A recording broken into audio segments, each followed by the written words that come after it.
Lalaki hindi dala ng toxins yan, ipapasok lang. Right? So, walang lawa-lawa. So, again, that's it. So, summarize, it's great. So, para sinasabi niya mga babae, okay, malala ko ng kwenta, no? Anyway, you know, women are also better in, I like to believe that women are better in coping up with stress. Do you think women are better in coping up with stress? Yes. They're very, maganda sila mag-stress management, eh. And you know, just to prove my point, no? Women, one of the stress management mechanisms of women is that they're very social. Napansin mo, ang babae mas sociable sa lalaki? Wala pang Facebook, may social network na sila. May structure na yan, di ba? They're very structured yan na amiga system, di ba? They're very sociable. Just to prove my point, napansin nyo, pag nag-CR, ang mga babae sabay-sabay. Di ba napansin nyo, pag nag-CR, sige tayo, they go by 6, 6, 12, 24, 48. Puno-puno kaya lagi. Mga lalaki, ginagawa mo namin yun. Kunyari, gusto ka mag-CR. Oh, sir, siya naman tayo maraming. Kaya mo naman siya. Lalaki kaya ka siya. Pakinig na, ano? Nakalaking tao. Sure naman tayo maraming. Again, and sabi nga nila, women actually do a lot of things inside the toilet. You know, they talk. Kaya makababila natin.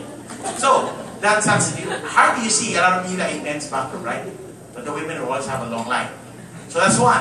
Now, women are also more physical. In terms of, you know, studies will show us that the sense of touch helps alleviate stress. And when women among themselves are very touchy. They tap, they hug. That's who they are. And it helps release all of this unwanted stress. Now, men are a little bit different. Men, pag nare-stress tayo, nare-stress ako. Nalapit ako, sir. Pare. Ikaw, pakag naman pare. Naka-black eye ang katapat namin. Tapos sa CR pa kami. Okay. We don't do that. But I believe women are experts in stress management because they follow a stress management technique. It's called stress transfer.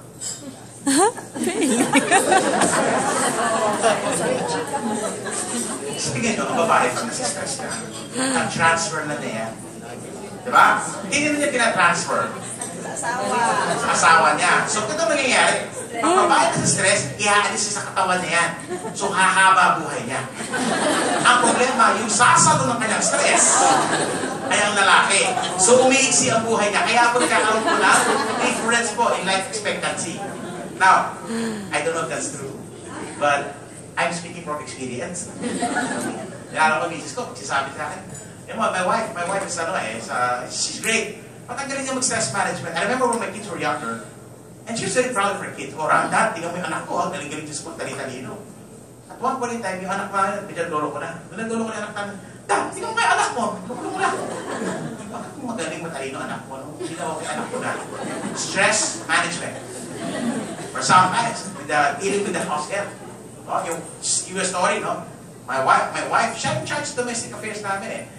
She will have the maid, she will train the maid, she will work with her, the maid, and yun ang sa akin the whole day, kasama niya. Pero pag yung maid hindi okay, problema kong bigla yun. Sabi ng miss ko, Dad, tingnan mo si Nene. Tingnan mo nga, ayusin mo, tanggalin mo yan. Ako yung problema. Sabi ko, ikaw nag-hire, ikaw kausap, ikaw na. Tapos ang problema ako. Wala nga ako mali-mali na nangyayari sa inyo eh. Tapos ako tatanggal. Yan, tawag ko dyan, stress management technique. Right? For many reasons, and that's great. For whatever reasons, I want to encourage you, guys. One, we're living longer. I mean, that's good news. We're living longer. But are we prepared financially? Now, for all the women in this room tonight, I encourage you to prepare longer. Because you won't outlive your husbands. And for all the men here, I encourage you to do the right thing. Help prepare for your wife. Kasi yung mga lalaki, dalawang bagay lang iniiwan sa asawa nila. Yung apelido nila, takot-takot. Iniwanan para utak. Right, so that's the scenario. And we have a difficulty because, you know, so small. Here's a study, 10 to 20% of Filipinos prepare for retirement. That's already small as it is. And here's another statistics na ito. Alam niyo ba, out of that small percentage, less than half of them will properly prepare. The others will lose some pera within a few years. So not because you get some of money, it means it's going to be enough. Right? That's going to be the case, and you want to be able to maintain all your lifestyle and everything. So, going back, right? So most people, right? Most Filipino families will end up not prepared for the future. Okay? Let me tell you a story of an older man. Okay? Older man. During his active years, he's been working, providing. Pero while he's providing for his family, he probably was providing for his parents. So question, kung ikaw, sumusustento ka sa magulang mo, pinalaki yung mga anak mo, tingin mo marami ka maiipon? Honestly, kung hindi naman ganun kalaki yung income mo, normal lang. Hindi you can save a lot of money? Hindi ka ba marunong mag-invest? So pagtanda mo, what happens to you? You now become independent. Okay? So your children, who you used to support, will now support you. But your children will now have to support their own children. So what's happening? Cycle. It's a very vicious cycle. And that's the financial planning structure that we got used to. Which we're trying to break in programs like this. Because you all deserve a quality life, especially in the longer years, in the older years. And let me share with you a story of somebody who did not actually prepare for retirement and ended up being dependent on their children. At one point in time, yung anak niya, mahihirapan din yan, right? Napapagod din yan. And hindi naman natin kultura na mag-reklamo tayo sa magulang natin. He probably will call a brother and ask him for help. Patawag sa brother niya, "Hello kuya, si tatay, 8 taon na nakatira sa amin. Hirap na kami. Kunin mo naman." Question, nangyayari ba yan sa society natin? Does that happen in our society? Seldomly or frequently? Frequently. Eh, kung ikaw yung father at narinig mo yan, how do you feel? Masakit yan, di ba? Alam mo masaya ka. Di ba? So masakit yan. You hear that, but it happens, right? And it doesn't happen seldomly. It happens quite frequently. If you're the father or the mother, and you overhear that. Siguro yung kuya na kausap niya may asthma. Alam niyo asthma? Ask my wife. Alam mo? He's speaking from his spirit. Sabi niya, hello, ganun ba? Sige sis, kunting tiis na lang, kunin mo sa tatay. Ang sakit na kanya if you're the father. Pag wala ka na magawa. You know, you're gonna decide, what can you do at that point in time? There's something for you to do, right? So, that's a sad story. And you see, 85% of Filipinos who are retired are in that situation. Now, here's a story. Some Filipinos actually prepare for retirement. So they have money during retirement. And the stories will be very, very different. So same family, but with money. Right? Hello, kuya. Si tatay. 8 taon na sa inyo. Kami naman. Bakit? Ano nangyayari? Pagka magulang may pera, ano yung gagawin mga anak? Pinagagawa. Ano gusto nyo? Pinagtatabuyan kayo o pinagagawa kayo? Ewan sa inyo, I'd rather be the second story. No, but here's the point. What it is you're going to do between now and then will determine the ending of your story. That's why we encourage people to take a little bit more active role in managing their finances. Because finances for us is not second nature. It's a discipline concern that we need to fix. It's not enough. Just, kasi marunong mag-invest, it's not enough. Marunong ka mag-invest, di ka marunong mag-ipon. It all boils down to how you handle money that will determine the ending of your stories. Now, why? Why are we in such a big problem when it comes to finances? And I'm going to show you more data later on, just to prove my point. I like to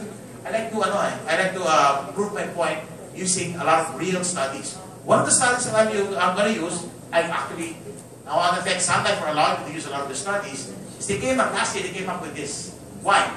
Bakit tayo ganito? Okay. Study says that of priorities and preparation, study says that only 1 out of 10 plan to invest, only 2 out of 10 plan to get insured, and 8 out of 10 would put their money in the bank. So, first story, if you put your money in the bank, it will not earn. Okay? You need a multiplying class to see your earnings. Good. Pero, sa totoo lang, hindi ka marunong mag-invest, pero marunong ka mag-ipon, at marami ka nag-iipon, that will be okay. So, putting your money in the bank is not a problem. The problem is, how much money do you actually put in the bank? So, dito tayo ng problema. The problem here is we don't actually put enough money in the bank. And 8 out of 10 of us, that's how we would solve our problems in the future. Kaya may disconnect. Kaya nga yung gusto mo, hindi nangyayari. Diba? Question. As Filipinos, do we think it's important to save money? Yes. Yes! That's good. Now, as Filipinos, do we actually save money? No. So we know it's important to save, and yet we don't do it. What does that mean? That's schizophrenia on a national level. Diba? Alam ko, pero hindi mo magawa. Hindi mo ginagawa. That's something. Now, let me use data. Let me show some data with you to show you how we actually save. Okay ba yan? So, let me use some studies now. Just to prove my point. Dito, pag lumampas ka na ng 25% up to 30%, ibig sabihin, okay. In other words, out of 100 pesos, you only spend 70 to 75 pesos of your money, and you save 25 to 30% of your money. That's good. It means that in the future, you will be actually prosperous and rich. And you will generate wealth. So that's one, right? So let's do benchmarking. And the best way to benchmark is to look at our neighbors. Let me start with Hong Kong. In Hong Kong, the average savings rate in Hong Kong is about 23%. This is national average, national average. The assumption is if the country saves, the citizen saves. So here's the point, 33%. Question. Constantly, they've been saving more than 30%. Tingin niyo ba yayaman ng mga taga Hong Kong pagdating ng panahon? Do you think they're gonna get rich? Yeah, actually, they're already rich now. Okay? That's 33%. Next country, amazing. Okay? Singapore. In Singapore, they actually save more than half their income. Alam mo yan, between 40 to 50 to as much as 60%. Ganun sila. That's a very typical Singaporean mentality when it comes to earning money. That's why, believe it or not, a small city country called Singapore, which is so small, with no natural resources, you will find the highest concentration of billionaires in the world. 70% of their household are considered millionaires. Amazing! 9%, the next number 2 is 9%, which is Switzerland. But 70% an Asian country with no natural resources. Right? Sabi nga nila, it is not when the poor people have car for you to determine kung mayaman ang bayan. Malalaman mo mayaman ang bayan kung yung mayayaman sumasakay ng public transport. And that's what we see in the Singapore. Kasabay mo yan. Kasabay mo sa tren yan. Kasabay mo yan. The rich people will also take the public transport. That's Singapore. Now, 17%, taking their number 1. Taking the Philippines, how much percent of Filipinos are actually millionaires? 2. We actually computed it, Kasi syempre, we saw the study, during the study, wala nakalistang Pilipinas.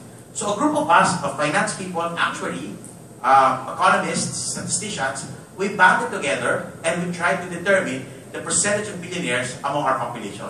Wala mo nasagot namin. 1%. Error. Statistically improbable. Biro lang. But it's so small. It's so low. It's so low that it's not even ranked.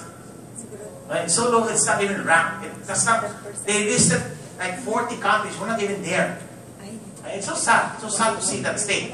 But look at where Singapore is. Next country, Korea. Look at Korea. High level of savings. As Korea is a very powerful economic factor today. 10, 15 years ago, pag bibili ka ng TV, you probably would have bought Sony. Today, bibili ng TV, ano bibili nila? Samsung or maybe LG. In fact, when you go to SM, alam niyo SM, no? Yung pambansang landmark natin. Yung kids don't now, or don't know Luneta, or Rizal Park, or Mount Banahaw, or Mount Apo. But they know what an SM is. Right? So, nakita mo yung mga display nila, naglalaki yan. Yung mga Sony, Panasonic, nagliliit na doon sa kanto. Right? That's how they are. That's how powerful they are. Right? There's a lot of Koreans here in Davao themselves. So you see that. But look at their savings rate. They're very powerful. South Korea. Next country, Taiwan. Medyo a little bit below the radar, pero pwede na. Pakit na naman ulit. Now, you'll notice these are 4 countries that are quite strong already. This is, Randell naman. Hindi mo naman yung maginap yung bayan. Hong Kong, Singapore, Korea, Taiwan. Talagang mataas sa savings rate ka. Mayayaman na yan. Industrial country na yan . Tama?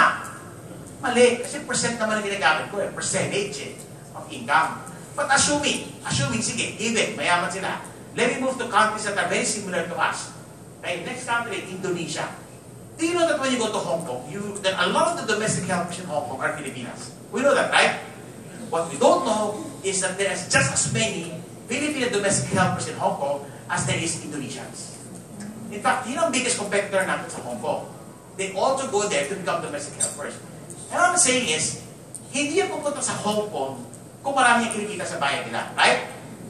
Siyempre, who would want to live if they're earning properly? So they don't. So that's the difference. They compete. In fact, lately, they've been getting a lot of that employment themselves. Because while the Hong Kong nationals, they want Filipinos because they're